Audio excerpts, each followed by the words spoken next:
que bueno, claro, es el título que sugerí yo. La charla, el sentido de ese título es un poco el contenido de la charla que les voy a explicar ahora. Nosotros vamos a hablar de la actualidad del mundo empresario argentino. Vamos a hablar de la era digital, de la legislación argentina en la materia y de la pandemia. Y vamos, a partir de asumir que estamos en una crisis, a plantear posibles soluciones o caminos a transitar.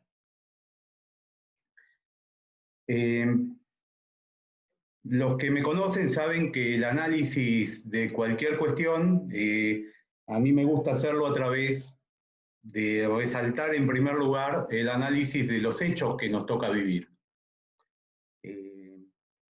Yo voy a compartir con ustedes un PowerPoint para que todos puedan ir siguiendo la charla y el contenido que preparé.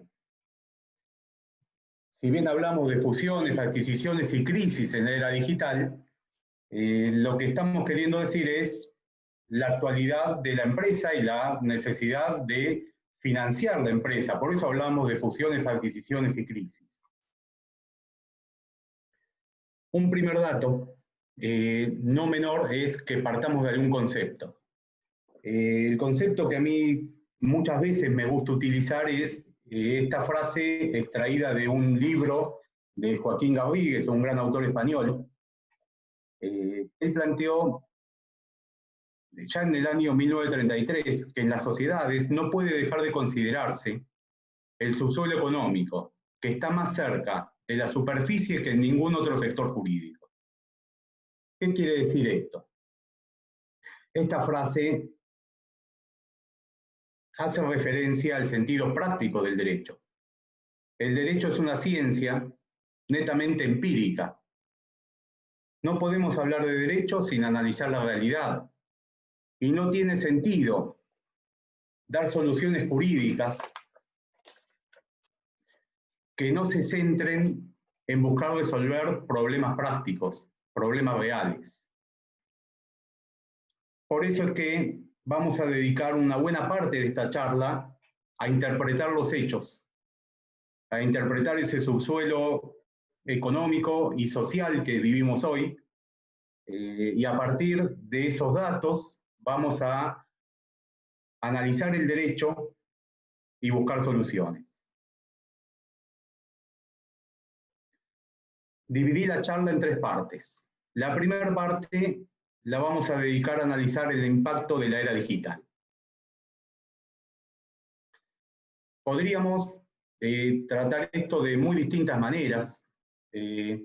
Seguramente creo que vamos a consensuar en que en un escenario prepandemia, o sea, antes de este momento,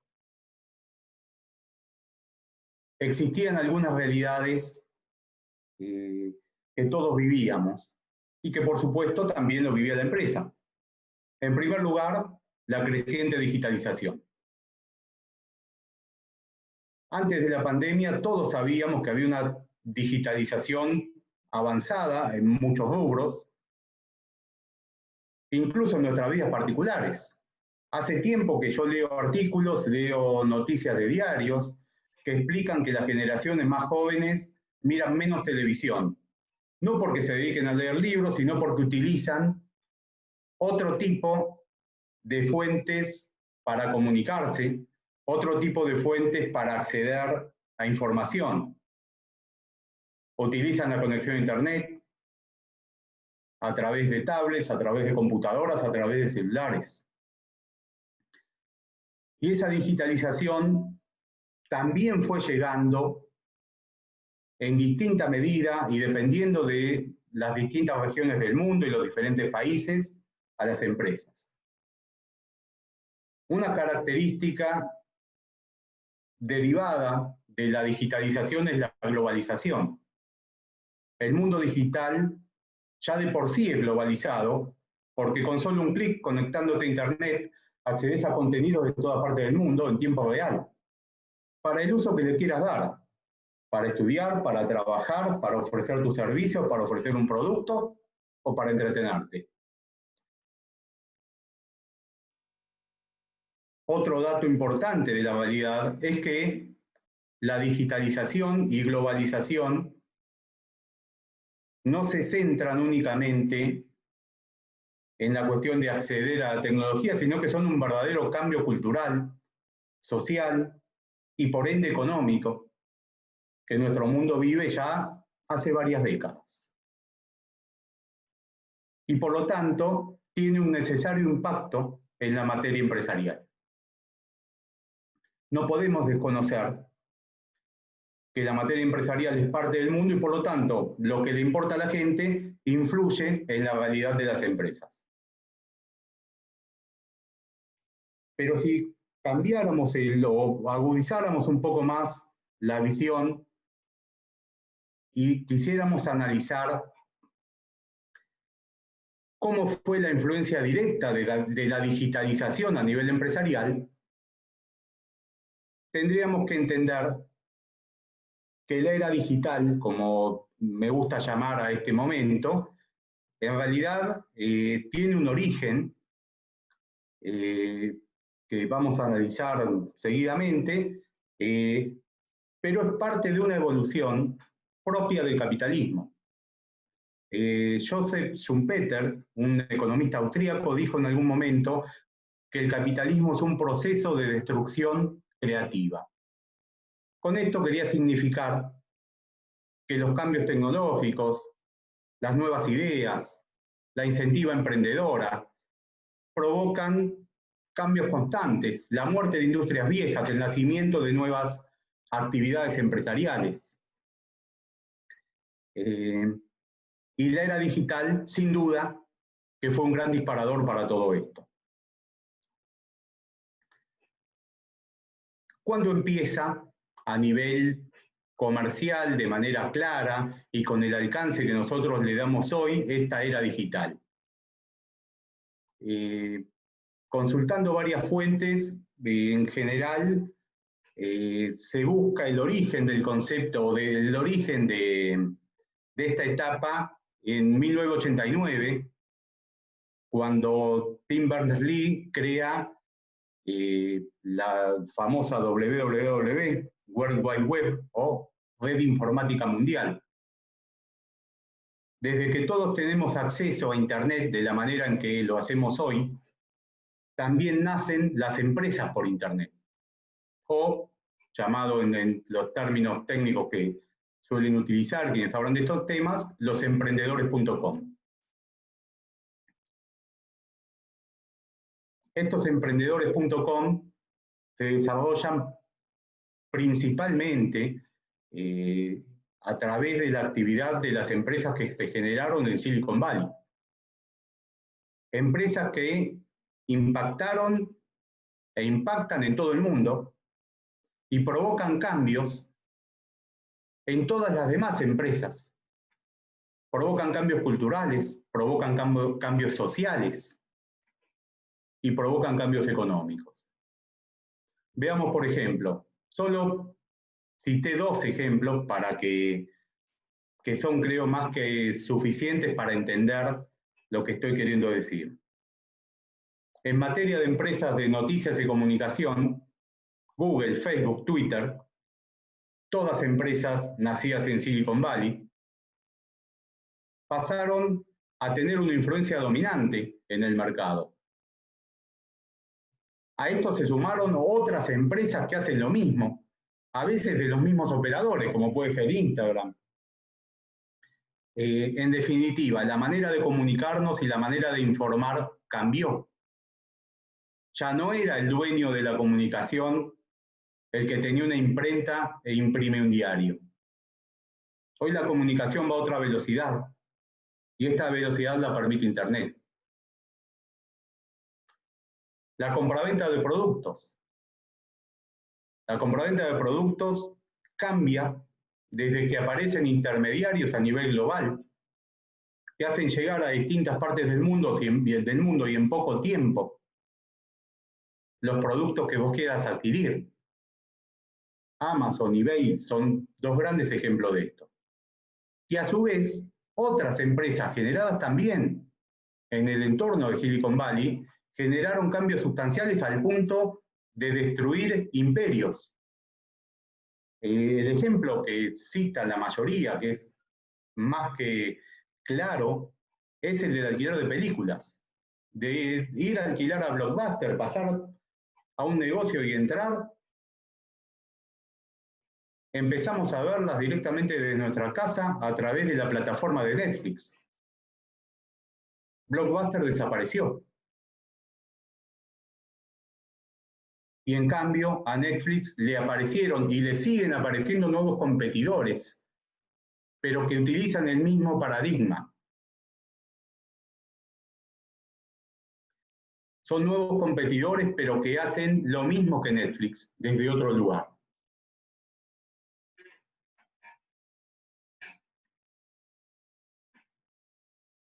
Y esto genera un cambio importantísimo. De las empresas prestadoras de servicios o que fabrican y venden productos, pasamos a la intermediación digital. Hoy, las empresas más poderosas del mundo no son las que fabrican, sino son las que operan en la intermediación digital entre la oferta y la demanda de productos y servicios. Las empresas que describimos, las que surgieron a partir de Internet, las que surgieron a partir de esta temática que llamamos emprendedores.com. Y ustedes dirán, bueno, pero Cristian, nos estás hablando de fenómenos de Estados Unidos o de otras partes del mundo. No, les estoy hablando de fenómenos que están vigentes en todos lados del mundo y por supuesto en Argentina. Fenómenos que por otra parte no se limitan a crear una plataforma para vincular al que vende y al que compra, sino que se valen de la inteligencia artificial para conocer nuestros gustos, para saber que si buscamos, no voy a repetir esto que lo habrán escuchado en 1000 charlas, que si vos buscas un producto, después te llegan una cantidad de ofertas de productos similares por los algoritmos que maneja todo el tema de inteligencia artificial que estas empresas manejan y dominan. Y por otra parte, la dimensión mundial que tiene esta actividad tiene tal entidad que a su vez Silicon Valley exporta al mundo su modelo de negocios. Nace en Argentina Mercado Libre, que hoy ya es una multinacional. ¿Qué hace? Y replica el modelo de estas empresas que intermedian a través de plataformas inteligentes. Hoy ya Mercado Libre es mucho más importante que YPF. Queremos comprar comida cuando terminamos esta charla y nadie va a ir a 10 cuadras a buscar una roticería. Van a usar Globo, Rappi, Pedido Ya y les va a llegar la comida a su casa. Y van a tener más variedad para elegir. Por lo tanto, la intermediación digital la utilizamos para cubrir cada una de nuestras necesidades. El mundo empresarial cambió. Cambió en el mundo y cambió en Argentina. Y cambió en todos los rubros. Porque ustedes me dirán, bueno, ¿los bancos siguen manteniendo su hegemonía? No. Las empresas fintech entraron al mercado de los bancos. Empezaron a intermediar en operaciones donde los bancos no intervenían y hoy mucha gente tiene sus billeteras virtuales. Utiliza como medio de pago, por ejemplo, PayPal o cualquier otra. Por lo tanto, y los bancos tuvieron que salir a competir creando sus propios servicios fintech. ¿Qué quiero decir con esto? Creo que es bastante claro, con todos los ejemplos y la evolución que fuimos hablando, que podamos ver que estamos en un mundo digital.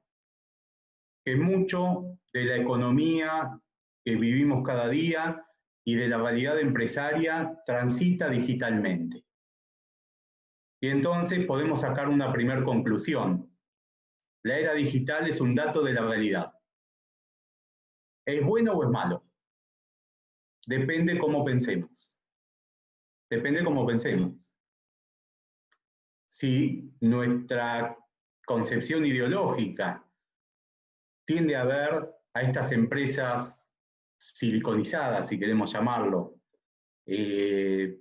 como un avance cultural y económico, como una nueva forma de colonización, esta vez que no se impone por la fuerza, que nosotros mismos vamos tras la conquista y accedemos dócilmente a que nos colonicen, estaremos en la idea de que esta colonización es muy mala.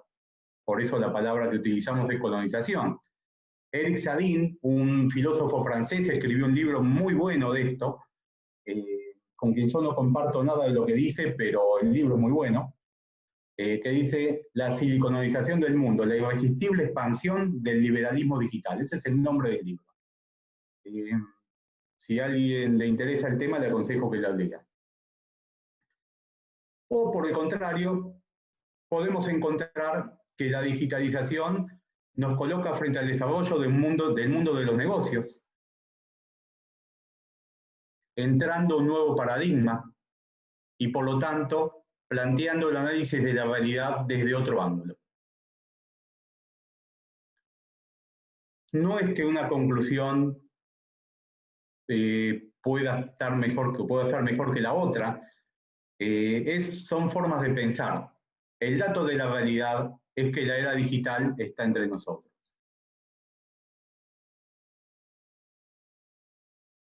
A partir de este dato, ¿cómo funciona o qué pasó en Argentina en el ámbito jurídico con la era digital?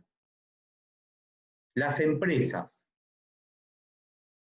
tienen un sistema legal, un sistema jurídico y normativa ayornada, adaptada a estas nuevas realidades. El derecho societario nos da solución, contiene y brinda elementos para dar forma jurídica a este tipo de emprendimientos. Ustedes ya sospecharán que no del todo. Y es verdad, no del todo. No es que nuestro Estado no haya hecho esfuerzos por ayornarse a las nuevas realidades. De hecho, ya vimos, muchas empresas extranjeras las tenemos acá, aunque sea digitalmente, aunque sea a través de Internet. Otras empresas se vinieron a radicar y a su vez hay una tercera gama de empresas que trabajan en estos temas que son argentinas. O sea, la era digital funciona en nuestro país, a nivel empresarial. Y a nivel estatal, el gobierno anterior hizo todo un trabajo creando las denominadas TAP, las plataformas de trámites a distancias. Y estas plataformas de trámites a distancia intentan modernizar el Estado, permitiendo que se ingrese digitalmente. En principio, la idea era todo lo que el Estado hace.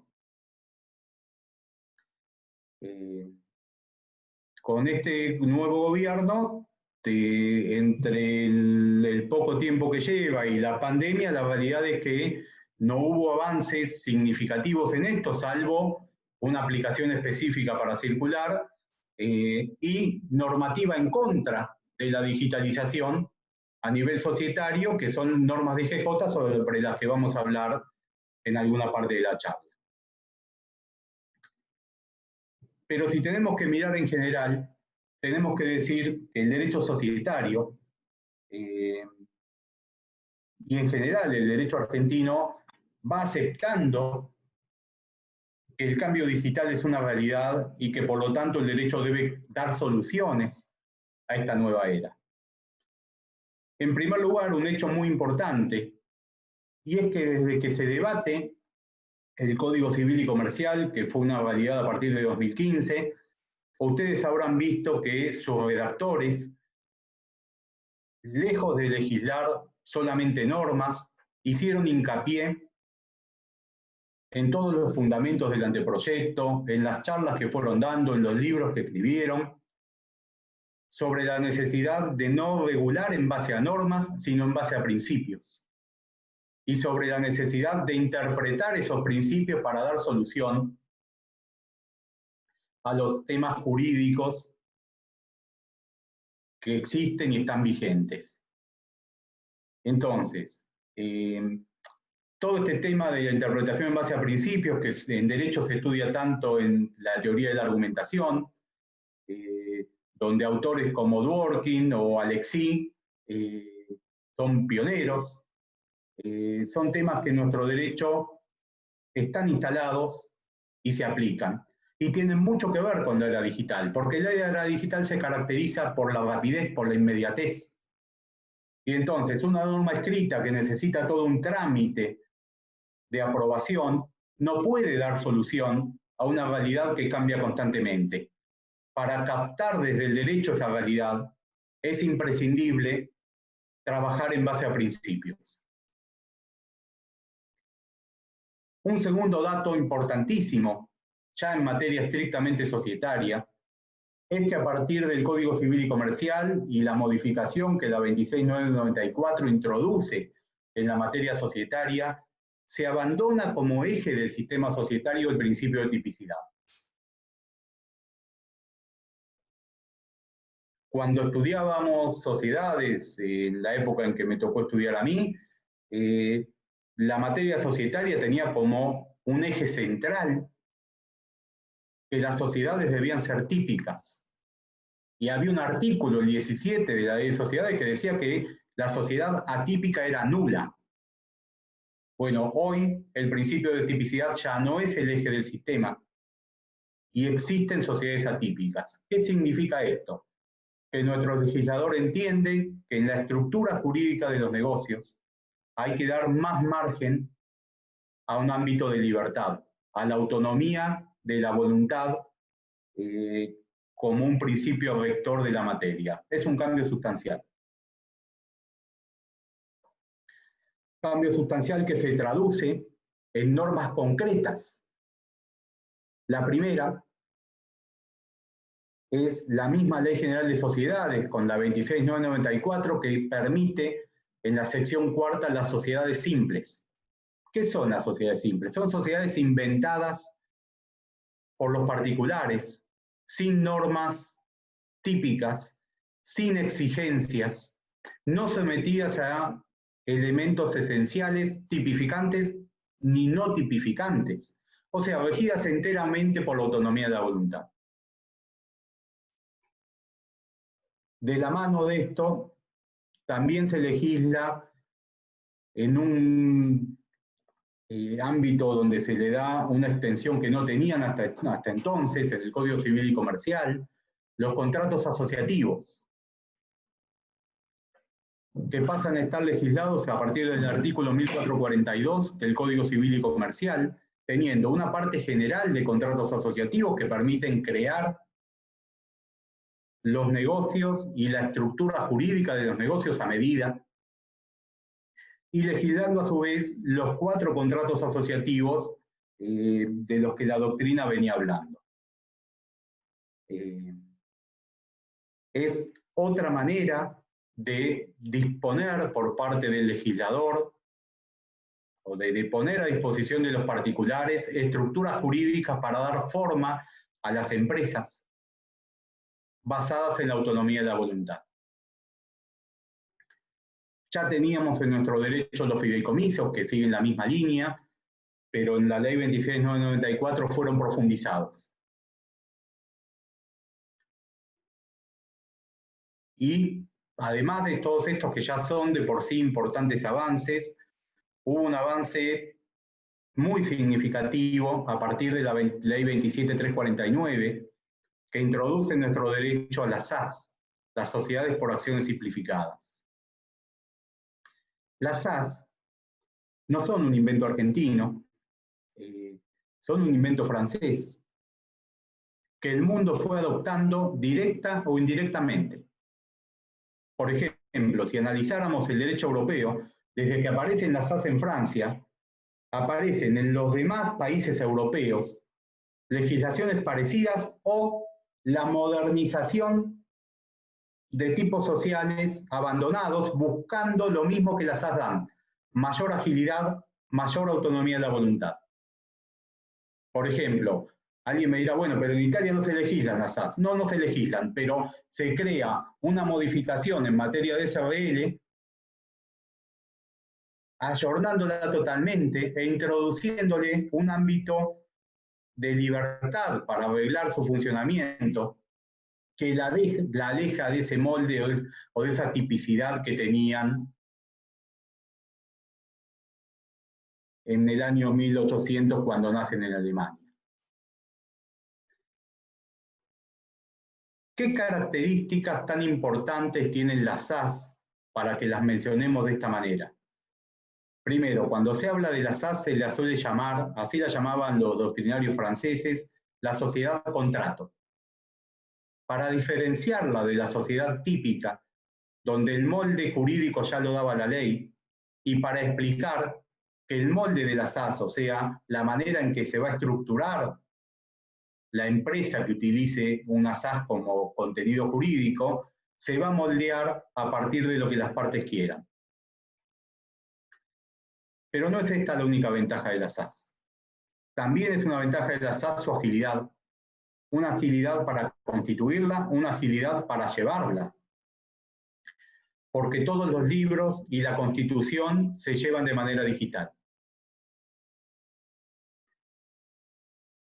No por tener esa agilidad tiene la desventaja que podrían tener otras sociedades de no limitar la responsabilidad. Las SAS limitan la responsabilidad. Permiten a su vez que el operador del derecho moldee distintas formas de acciones con mucha mayor libertad que la sociedad anónima, dando contenido a multiplicidad de negocios que hasta la 27349 eran de dudosa legalidad aplicando las sociedades anónimas. Algo de esto vamos a ver sobre el final de la charla. No exigen relación capital-objeto, cambiando otra de las bases de nuestro sistema societario.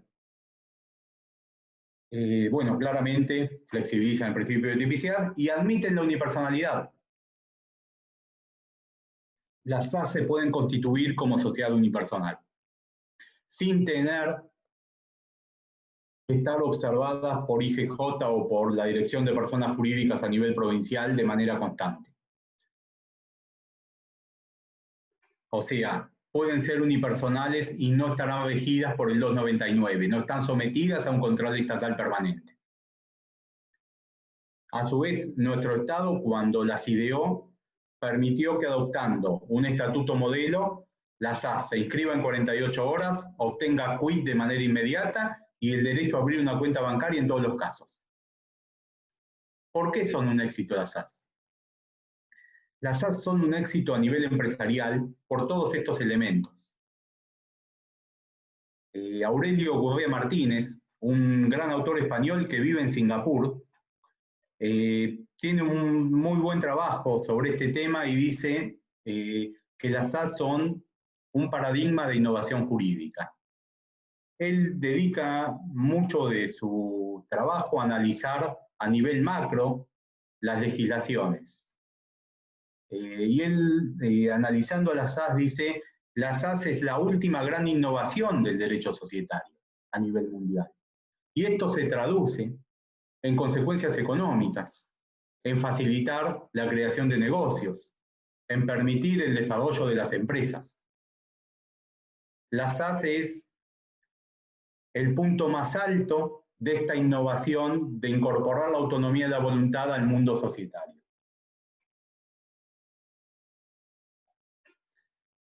Segunda conclusión, una conclusión de estos aspectos jurídicos.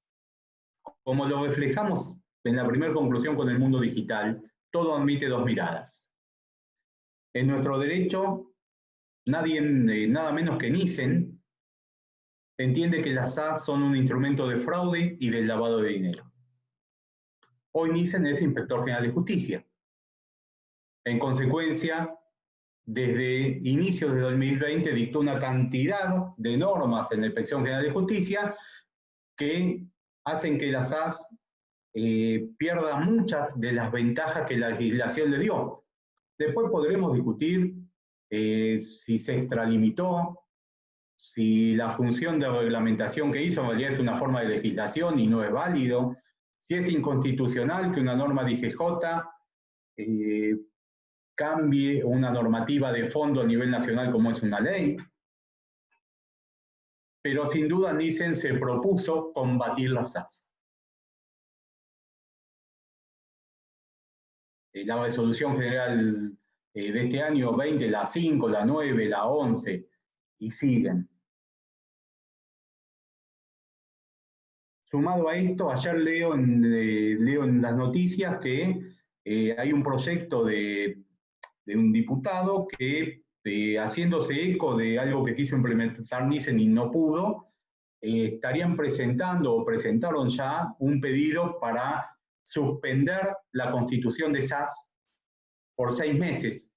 Pero claro, esto también nos hace pensar que quizás los 6 meses lo prorroguen, lo que quiere decir que la posición actual del Inspector General de Justicia y de una cantidad de personas que piensan políticamente como él, es que la SAS es un enemigo a combatir. Yo lamento que pase esto porque mi opinión es radicalmente opuesta. Y le cito, para dar mi opinión, las palabras de Aurelio Gobé Martínez. El derecho no solo constituye un elemento de tutela de derechos y libertades de los ciudadanos, sino también un poderoso mecanismo para promover, o en su caso impedir, el progreso, la innovación, el crecimiento económico y los avances sociales. No se trata de habilitar sociedades para lavar dinero, sustraerse al control del Estado.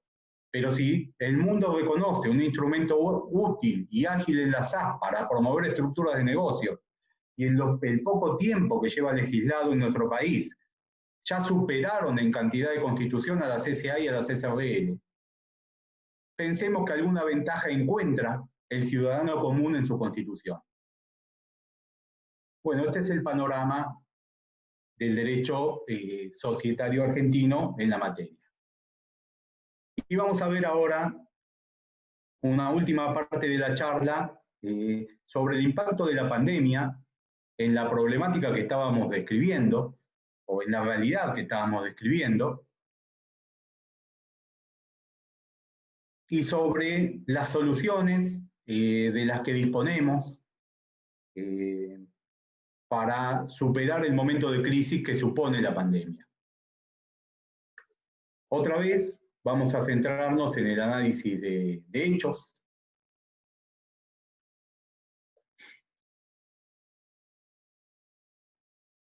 En primer lugar,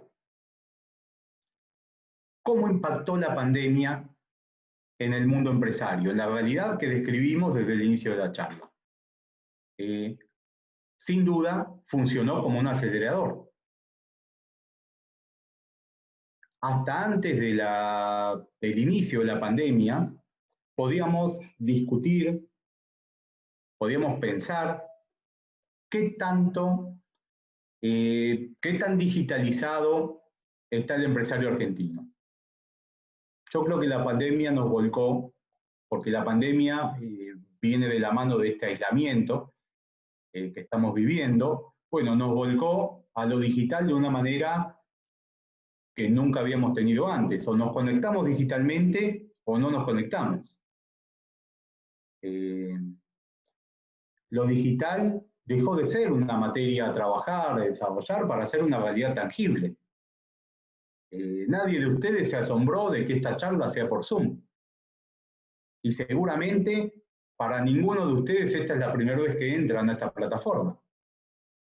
Y sin embargo, si hablábamos esto un año atrás, quizá nadie sabía que existía, o muy pocos lo sabíamos. Segundo, sabemos que la pandemia tiene un efecto negativo en la realidad de las empresas, en general. Lo que no sabemos es el grado de ese impacto económico. Por lo pronto, porque seguimos transitando la pandemia. Sabemos que es malo, no sabemos cuán malo es. Sabemos que hay un auge de la conectividad y digitalización a nivel empresario, pero también sabemos que muchas empresas no están preparadas para dar este paso.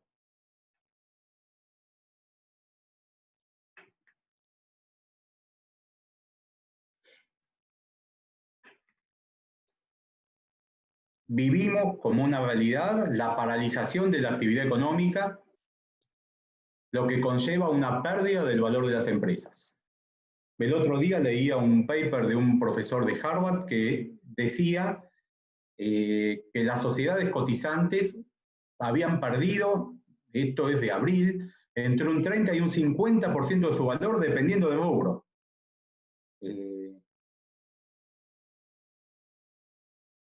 Él decía también que las empresas que no cotizaban perdían menos valor porque sus accionistas conservaban los títulos. Eso quizás es una apreciación muy estadounidense y no tan adaptable a nuestro medio, donde las empresas prácticamente no cotizan en bolsa. Lo cierto es que la paralización de la actividad lleva a una pérdida del valor de las empresas. Lo cierto es que esto provoca que todos se especulan que cuando se puedan presentar demandas normalmente va a haber una avalancha de concursos, al punto que hay una cantidad de doctrinarios que escribieron sobre este tema y que plantean hasta la idea de decir que se haga un concurso obligatorio para todos, porque esta ya es una solución que trasciende a la vida individual de alguna empresa. Esto es una solución que debe venir del Estado. El Estado directamente a través de una ley diga que todos están obligados a renegociar perdiendo parte de sus acreencias porque no hay otra manera de salir. Por supuesto que hay otras empresas que viven la crisis de peor manera y no solo pierden valor o ven paralizada la actividad, sino que directamente van a desaparecer. Esta es la realidad empresaria a partir de la pandemia. Entonces, hasta acá pudimos explicar el avance de la era digital, la realidad concreta de la era digital en nosotros, el derecho societario medianamente ayornado a estos tiempos, pero con detractores a los avances que requiere la era digital, que igualmente vamos a transitar, y el impacto de la pandemia en esta realidad. Quizá fuera del hilo que vamos siguiendo, como todos estos días veo que los abogados de la ciudad estamos alborotados con la realidad que toca vivir y veo que el amparo que se presentó, les agregué un punto para, aunque sea mencionarlo, digo, nuestra empresa, nuestro estudio jurídico, ¿funciona en vía digital? ¿Atendemos por Zoom? ¿Tenemos digitalizadas nuestras carpetas? ¿Tenemos activos y recursos tecnológicos? Algunos tenemos seguro. Por lo pronto las computadoras desde donde están escuchando ahora. ¿Qué nivel de adaptación y de acceso tienen nuestros clientes a estas nuevas tecnologías? Yo creo que no podemos dejar de pensarlo como abogados, y por eso quise, aunque sea, hacer una pequeña mención, dado que es algo que impacta directamente en nuestra actividad diaria. Pero bueno, el impacto de la pandemia en la realidad empresarial que describimos. Frente a este escenario, el tema central creo que se impone es el de cómo financiar la empresa. Y acá vamos entrando a un punto central que teníamos que llegar, pero que debíamos transitar un análisis de los hechos para poder llegar acá. Hay dos realidades, un mercado devastado y empresas al borde del abismo. Creo que eso es claro. Eso es claro. Ahí es donde estamos. Si estamos ahí, ¿cómo funcionaría entonces una forma razonable de financiar las actividades empresarias? La más común que usa el empresario argentino y el empresario marplatense también, es ir a pedir préstamos. La realidad es que si vamos a ver el funcionamiento bancario, ningún banco daría préstamos a empresas que no están en condiciones de pagar.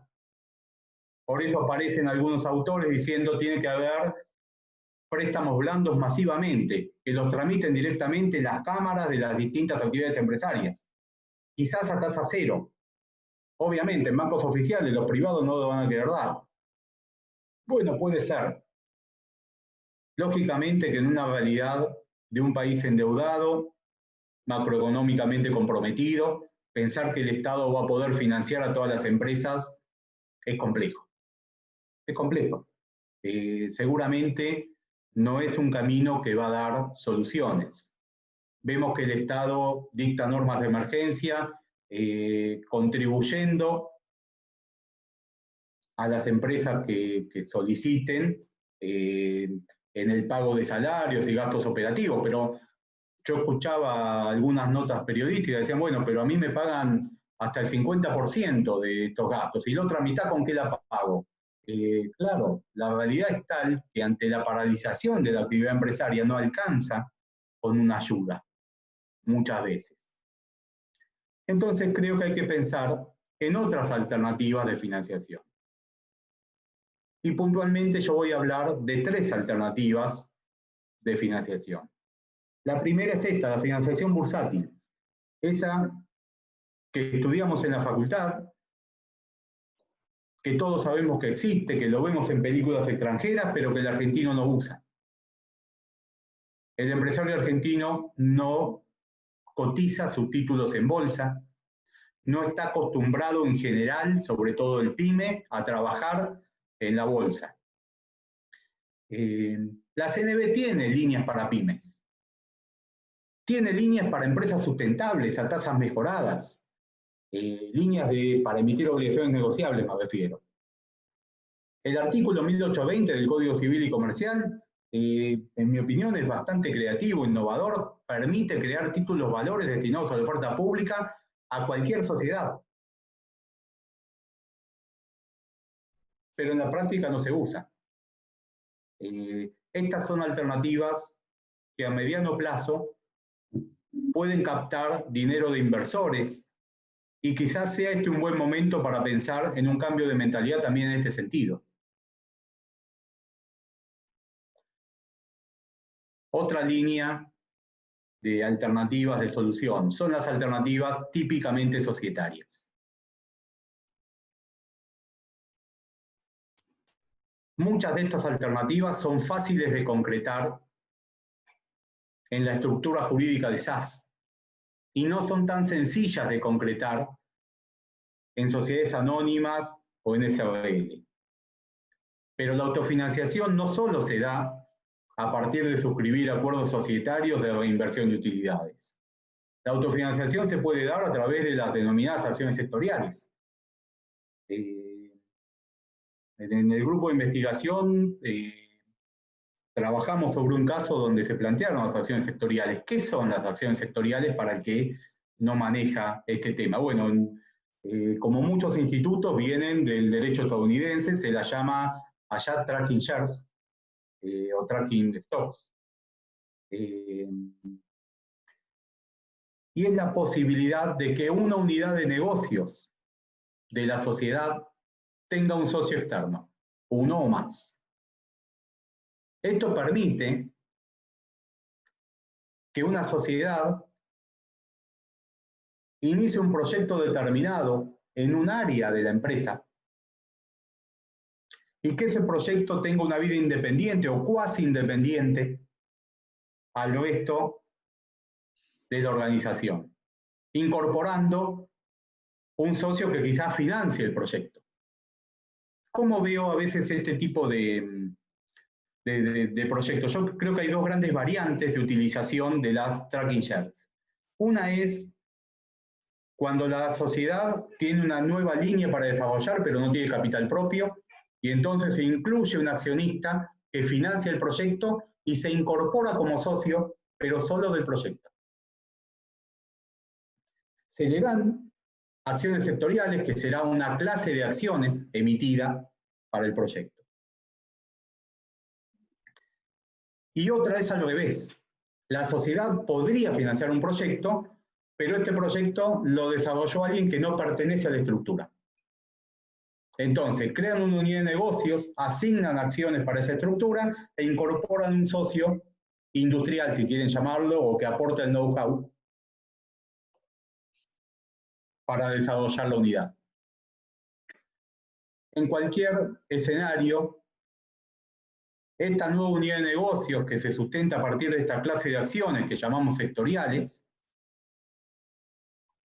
tiene su propio resultado y distribuye sus propios dividendos. Por supuesto, también hay otras formas de financiación que pueden venir a través de la fusión, a través de la organización, otras formas de organización. Quizás muchos industriales van a tener que unirse para salir de la crisis, y estos procesos de organización son una manera que el derecho societario pone a su disposición para poderlo llevar adelante. Contratos creativos, como puede ser el de vesting, que permite alinear intereses de desarrolladores y capitales de inversión. El contrato de vesting funcionaría de esta forma. Se crea una sociedad y como uno de los socios aporta desarrollos que tiene que hacer, por ejemplo, desarrollos, si fuera informática el objeto, desarrollos informáticos, no se le exige un aporte en dinero, sino el aporte de su trabajo. Y a medida que va avanzando en el proyecto, se le va entregando acciones. Bueno, esto se hace a través del contrato de vesting, donde se estipula la cantidad de acciones que va a acceder el desarrollador por participar en la sociedad. También son formas de financiación, tengan o no carácter remunerativo, las que se relacionan a pagar parte de lo que corresponde al personal. Básicamente las dos opciones que les menciono, las phantom stocks o acciones fantasma y las stock options, o sea, la posibilidad de que un empleado adquiera acciones de la sociedad, pagándolas, pagando parte o como parte de la remuneración según el plan de negocio de la sociedad. ¿Por qué les muestro este panorama? Porque estamos hablando de cómo financiar las empresas en crisis. Y si las empresas van a tener dificultades para acceder al mercado bancario, no podemos descartar, aparte de lo que puede hacer la financiación bursátil, los supuestos de autofinanciación que las estructuras societarias modernas nos permiten. Hoy más que nunca vamos a tener que usarlas, porque las empresas solas no van a poder salir. Ustedes me dirán, bueno, que se concurse. Bueno, son otro tipo de soluciones, quizás de orden concursal, que quizás no son tanto de crecimiento, sino son más bien de refinanciación, dando tiempo y plazo para afrontar obligaciones. Esto puede otorgar mejores resultados con menos sacrificio. Son soluciones societarias a este tipo de problemas. También existen soluciones combinadas. De todos los institutos que fuimos nombrando a través de las charlas, hay algunos ejemplos, que yo les puse dos, de cómo utilizar estas estructuras de manera combinada. Y ya vamos a ir terminando porque, bueno, la charla yo la preví para 1 hora y creo que vamos bien. Existe en Santa Fe la que se conoce como la Aceleradora del Litoral. Es un proyecto público-privado que combina 3 institutos, un fideicomiso, una SAU y un consorcio de cooperación. ¿En qué consiste esta estructura combinada? Consiste en que se crea un fideicomiso para captar dinero y financiar con ese dinero empresas que tengan una proyección global. Se crea una SAU como fiduciaria, o sea, como administradora del fideicomiso. Y con las empresas seleccionadas se firma un consorcio de cooperación, o sea, una de las variantes de contrato asociativo que mencionamos.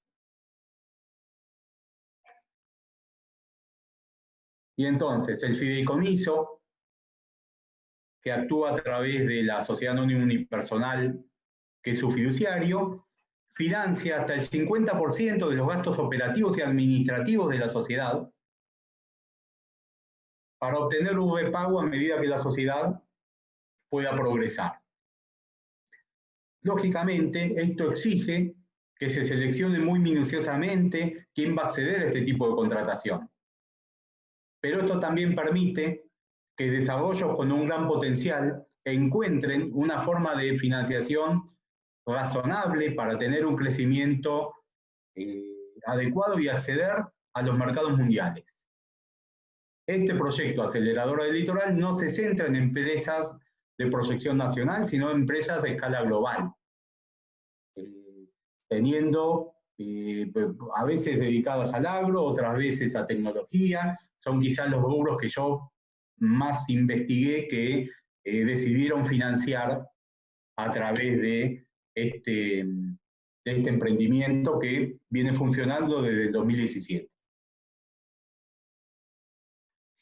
A nivel más chico y netamente entre particulares, algunas veces yo sugiero la utilización de la combinación del negocio en participación, que es otra forma de contrato asociativo, con la SRL y cesión de contratos.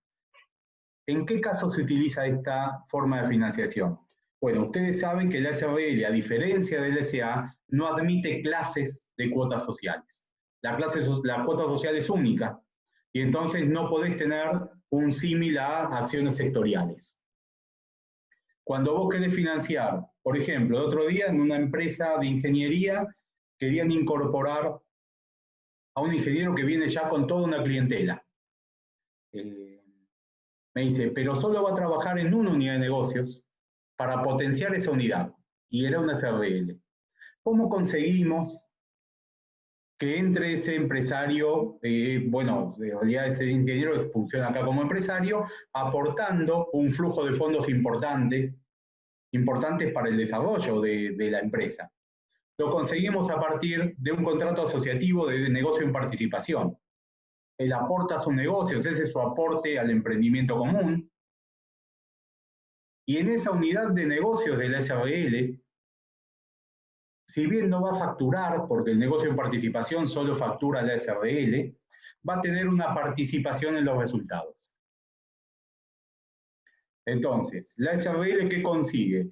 Consigue tener un flujo de fondos que se incorpora de la noche a la mañana sin tener que aportar nada, con la misma estructura, poniéndola a disposición de la atención de los clientes.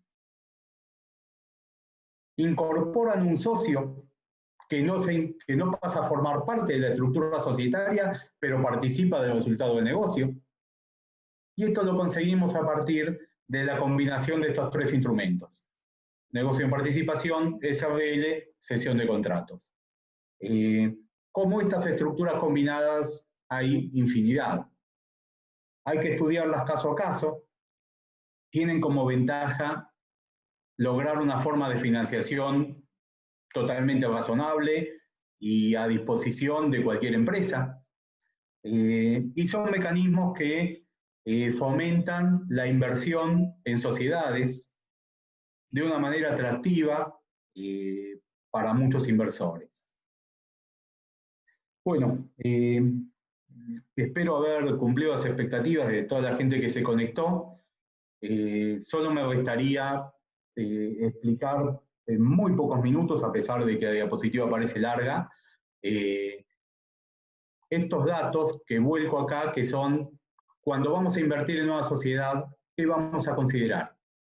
Hoy, ¿qué tenemos que considerar al invertir en una sociedad? Bueno, por lo que vimos, si la realidad es que estamos inmersos en un mercado digital, tenemos que saber cómo hace esa empresa para funcionar en este mercado digital. No es el momento de invertir, y vamos a hacer así, en la antigüedad, en una empresa que haga máquina de escribir. Tenemos que analizar esta empresa, tenemos que analizar sus aspectos corporativos, tenemos que saber desde la estructura societaria si está preparada para trabajar en la era digital, si la información a los accionistas se brinda digitalmente y con qué facilidad o dificultad se accede. Tenemos que saber si hay convenios de accionistas y cómo funcionan. Tenemos que saber si la estructura de los contratos con los que comercia plantean la digitalización, plantean las dificultades con las que nos encontramos a partir de la pandemia, o es una empresa que no está adaptada a este tiempo. Una empresa que no está adaptada a lo digital y no puede funcionar cuando existe una cuestión de fuerza mayor, es una empresa que no puede continuar. Tenemos que saber qué grado de conciencia aseguradora tiene la empresa. Fíjense que hoy pudo haber sido una catástrofe para el torneo de tenis de Wimbledon, tener que suspenderlo por la pandemia, y sin embargo ellos habían asegurado contra pandemia mucho antes de ahora, por tener una conciencia aseguradora, y obtuvieron un pago que les permitió salvar el año. Y hablamos de un pago, creo que si no me equivoco, era algo así como 300 millones de euros, un pago importantísimo. ¿Por qué? Y porque tenían una conciencia aseguradora, porque analizan los riesgos y contratan en base a los riesgos posibles. Tenemos que saber si la empresa depende de un solo proveedor o de un conjunto de proveedores localizados en un solo lugar del mundo. Después de esta pandemia no podemos pensar que es imposible que pueda haber un hecho de características con algún parecido a esto. Y creo que ya no vamos a poder volver a invocar el caso fortuito de la fuerza mayor. Para un segundo hecho de estas características, el mundo tiene que estar preparado. Y las empresas tienen que estar jurídicamente preparadas. Y tenemos que saber, como último dato y central, primero la cultura organizacional y el grado de transformación digital de la empresa. ¿Esta empresa funciona en un mundo digital? ¿Sus empleados manejan los recursos informáticos? Porque si la empresa no puede trabajar digitalmente, posiblemente su futuro no va a ser muy promisorio. Ya vimos que el mundo cambió a lo digital. Otro dato importante, y es el último, es que los activos digitales de la empresa los tenemos que ubicar. ¿Qué se entiende por activos digitales? Primero, ¿qué tan conocida es la empresa digitalmente? La ubicación y conceptualización de la marca de la empresa en Internet. Si tiene un sitio propio, si no lo tiene. Si tiene una comunidad de personas que entran a ese sitio o no entran y cuánto tiempo permanecen. Si ellos tienen una posibilidad de atender a través del sitio web. Si venden o no venden a través de medios digitales. Antes de invertir en una empresa, todos estos datos hoy son imprescindibles. Son imprescindibles. Bueno, hasta acá fue la charla. Por supuesto, quedo abierto a las preguntas que consideren. Solo a modo de cierre les explico que el sentido de lo que les hablé era dar un panorama estructural, general del problema, analizar la realidad y quizás no centrarme en el análisis de algún instituto en particular. De cualquiera de las soluciones que planteamos podríamos haber hablado la hora entera, pero me pareció más enriquecedor que planteemos el problema, compartamos dónde estamos parados y tengamos lineamientos de alternativas o caminos para transitar de acá en adelante. Bueno, muchas gracias. Bueno, muchas gracias, doctor. Les recuerdo a los participantes que después se va a subir la clase, ahí pasé el link, lo van a encontrar en la clase de YouTube, y hay mensajes agradeciéndote la charla, y bueno, si alguien quiere hacer una pregunta o quiere que habilite el micrófono, Silvina, no sé si querías decir algo. Sí, bueno, antes de... Una pregunta y un agradecimiento. Cristian, siempre tan claro y tan explícito, la verdad, vuelvo a agradecerte, muy didáctico. Yo quería hacerte una pregunta en base a todo esto que nos estás ilustrando. ¿Cómo ves a las empresas argentinas, ¿sí? En toda esta reestructuración de la que nos explicaste? O sea, ¿lo ves lejos de llegar a esto? ¿Los ves cerca? ¿Qué avances tienen? Bien, bueno, yo veo que muchas empresas están totalmente adaptadas a lo digital. Una amiga había escrito hace un año, hay dos tipos de empresas, las digitalizadas y las que deberán digitalizarse. Creo que ese dato no lo podemos perder. Hoy querés comprar una campera y es más fácil y tenés más variedad entrando a internet que viendo si te va a abrir 2 horas un comercio. Pero aunque abran todo el día, hoy ya vimos que podemos comprar a través de internet sin miedo, que esto funciona bien, que tiene una cantidad de ventajas. Y creo que, como vos decías al inicio de la charla o antes quizás de empezarla, estamos a partir de existen cambios que todos vemos que son buenos y que los vamos a adoptar. Entonces, las empresas se van a adaptar a la tecnología digital, las empresas se van a adaptar a un mundo post-pandemia. Lo que pasa es que muchas empresas llegan no habiendo hecho esta tarea con anterioridad, con una paralización de la actividad que interrumpió su flujo de ingresos, pero no el flujo de los egresos. A veces llegan otras que ya tenían problemas financieros o económicos directamente, y claro, la pandemia les da un golpe de gracia. Entonces, muchas empresas sufren, muchas empresas no van a poder continuar, pero creo que hay una conciencia en el empresario argentino, por lo menos en el grupo de empresarios con los que yo tengo trato, de ver que tienen que encontrar otras maneras de funcionar y de esta realidad de darse cuenta que hay un mercado muy bueno que explorar a través de la web. Yo creo que esto es una realidad muy posible para muchas actividades.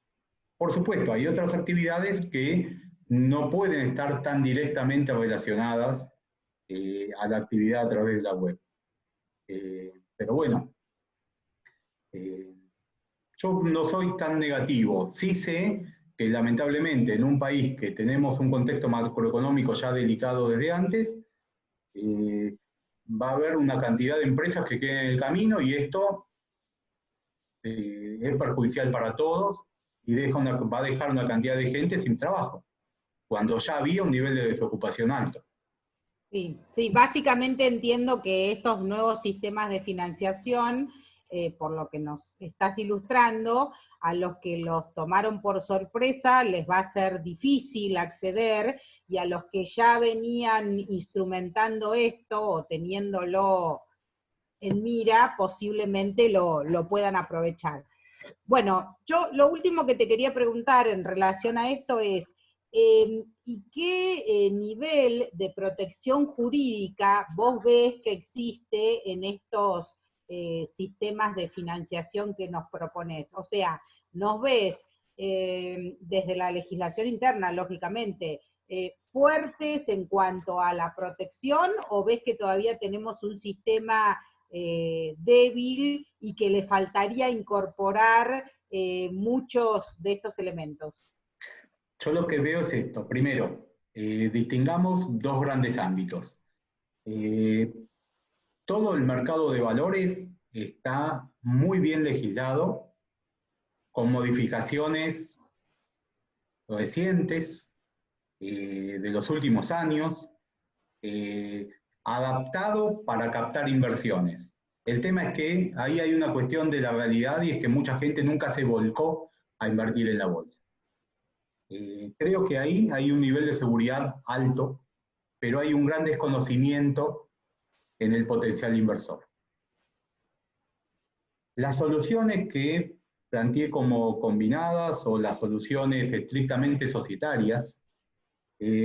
Son soluciones que combinan una cantidad de problemas. Primero, son desconocidas por muchos. Segundo, además de ser desconocidas por muchos, dependen para su estructuración,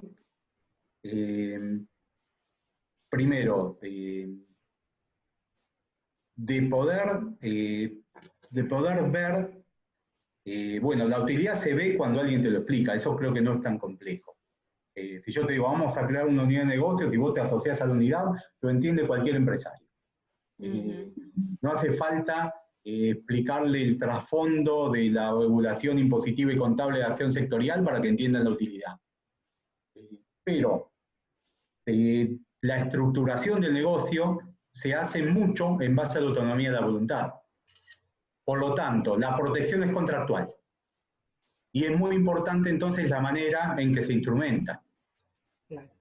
Porque no tenés una normativa que te diga podés hacer este negocio con estas seguridades. Estos son, a nivel mundial, se crean a partir de la práctica empresarial. Entonces, ¿qué requiere? Capacitación en los abogados, capacitación en los escribanos, capacitación en los operadores del derecho para poder manejar estos instrumentos. Son excelentes y bien estructurados, son muy seguros. Pero tienen ese inconveniente. Si no lo instrumentas bien, pueden ser un problema y no una solución. Excelente, clarísimo. Ahí oí que Fernández Puente quiere hablar. ¿Ya lo habilitó? ¿Ya se habilitó, Enrique? ¿Ya tenés audio, Enrique? No, el que tiene que hablar sos vos. Yo te hago una pregunta. Dale. Está muy bien ahora desde el Estado, si no hay un cambio de algún paradigma nuestro, evidentemente que ya lo hemos procesado. Y herramientas legales tenemos. Capacidad jurídica, notarial y fiscal de los contadores y operadores jurídicos tenemos. Leyes tenemos. Ahora va a haber que haber un cambio de paradigma en tres aspectos o dos que no sé si se darán. A ver tu opinión. Desde el punto de vista de la ley laboral, desde el punto de vista de la liquidación de los patrimonios insolventes y del punto de vista impositivo. ¿Estaremos preparados como que el Estado cambie algún paradigma de esos que los últimos 50 años no lo ha cambiado prácticamente? Bueno, mira, yo te digo, cuando estructuraba la charla, había incluido una diapositiva específica hablando de estos tres aspectos. Y después desistí, como habrán visto que no lo puse, por esta razón. Dije, cuesta entender el nuevo paradigma societario y eso que nos manejamos entre empresarios y asesores de empresarios. Es mucho más difícil pensar que el fisco, con su necesidad de recaudación, va a cambiar las leyes impositivas en beneficio del desarrollo empresario. Es prácticamente imposible, y ya lo vimos, que el derecho laboral cambie con una aceptación por parte de los gremios. Por lo menos hasta el día de hoy se vivió de esta manera. Se habla de reforma laboral sin saber cuál es el contenido, y empiezan a hacer paro por todos lados porque sienten que es algo en contra del empleado, y no somos conscientes que quizás se pierden inversiones, aumenta la desocupación por no tener una legislación laboral acorde a las necesidades de la sociedad en general. No se trata de hacer algo pro empleador, se trata de hacer algo que haga que no se pierdan empleos, sino que se sumen inversiones y que el país pueda progresar. Lo que vos decís, Enrique, es muy cierto y lamentablemente es un gran problema argentino que creo que estamos lejos de solucionar. Gracias. Cristian, acá nos pregunta Carla, me quedé pensando que de ahora en adelante, si ocurre otra pandemia, no podrá alegarse fuerza mayor o imprevisión. Miren, veámoslo de otro lado. Veamos en base a lo que pasó en nuestro país. Cuando viene la crisis, la cantidad de crisis económicas que nosotros vivimos, hacía que en alguna época se planteaba que las obligaciones en dólares habían sufrido una afectación por la teoría de imprevisión. Llegó un momento en que se dijo, no, no puedes invocar la teoría de imprevisión porque aumenta el dólar. Acá siempre aumentó el dólar y las crisis son cíclicas. Y eso es algo que la jurisprudencia aceptó de manera casi unánime. Entonces, esta pandemia no nos sirve de elemento suficiente para saber que tenemos que prepararnos para posibles cuestiones futuras en un sentido similar. Yo creo que seríamos muy ingenuos si no nos damos cuenta que no vamos a poder ampararnos, amparar un incumplimiento en no pude prever que podía volver a pasar lo mismo. Bueno, ese es mi opinión. Bien, Cristian, acá tengo al Antonio, pide la palabra y lo habilito para hacerte una pregunta. Antonio. ¿Cómo andás? ¿Me escuchas? Sí, se escucha. Quería consultarte si veías como un impedimento para la digitalización del comercio en Argentina, que todos los comerciantes tratan de pagar la menor cantidad de impuestos posibles y negociando por internet queda todo registrado. Yo creo que esa es una cuestión de organización, es una cuestión de costos, es una cuestión de estructura y manejo impositivo de la sociedad. Creo que si el comerciante tiene la posibilidad de multiplicar sus ventas actuando en distintas plazas en lugar de con la gente que pasa por la puerta del negocio, no va a querer perder la oportunidad y va a estructurar los precios y la manera de vender a partir de los impuestos que deba tributar. Esa es una opinión mía que quizás no sea adaptable a todas las empresas. Pero me parece que nadie se va a perder una oportunidad de negocio porque tenga que pagar impuestos. Muchas gracias. El tema es que vea la oportunidad. Bien, acá Gabriela pregunta, ¿qué porcentaje de pymes han recibido crédito desde la pandemia? ¿Saldrían de la crisis pidiendo préstamos sucesivos? No sé qué porcentaje recibió efectivamente los préstamos, pero sí leí alguna noticia en los diarios que decía que eran muchos menos de los que lo habían pedido. También vi que por los sucesivos DNU que fueron saliendo para que el Estado te dé, para que te den los bancos préstamos o para que el Estado te financie parte de la operatoria, te exigían tantas cosas que algunas empresas optaron por salirse de pedir al Estado la financiación que ofrecía. No me acuerdo qué más preguntaba. Había una última parte. ¿Saldrían de la crisis pidiendo préstamos sucesivos? Pregunta. Bueno, claramente, por un lado, el capital de trabajo es necesario en cualquier empresa. Tener una posibilidad de financiarse siempre es conveniente. Ahora, préstamos bancarios a las tasas que tienen relación con la inflación no son solución para nadie. Quizás sean un salvavidas circunstancial de algún momento específico para no hundirse, no para salir. Tiene que haber otros mecanismos de financiación.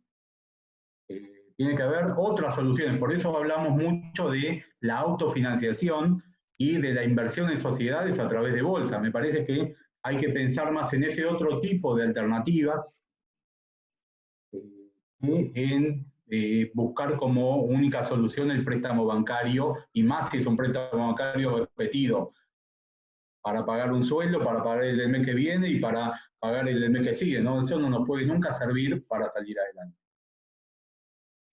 Bien, y ahora, Cristian, tengo una pregunta particular, es que, ¿cómo se lleva la registración de nuevas sociedades en esta pandemia? ¿Hay algún protocolo? ¿Se lleva a cabo de alguna forma? Mira, bueno, fue un poco lento el procedimiento. Primero, hablamos de Provincia de Buenos Aires. Primero, la Dirección Provincial de Personas Jurídicas suspendió las tramitaciones. Y después dictó un protocolo con atención a partir de turnos. Y entonces ahora funciona, como todo lo que tiene que ver con la pandemia, en un estado embrionario, a partir de pedir turnos y distanciar la atención, lo que hace que se atiende menos gente por día, pero lo que es importante funciona.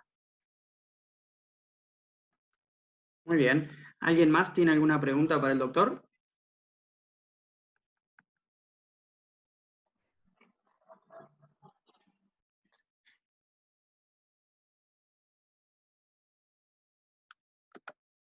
Bueno, te habilité el audio, Sil. A ver.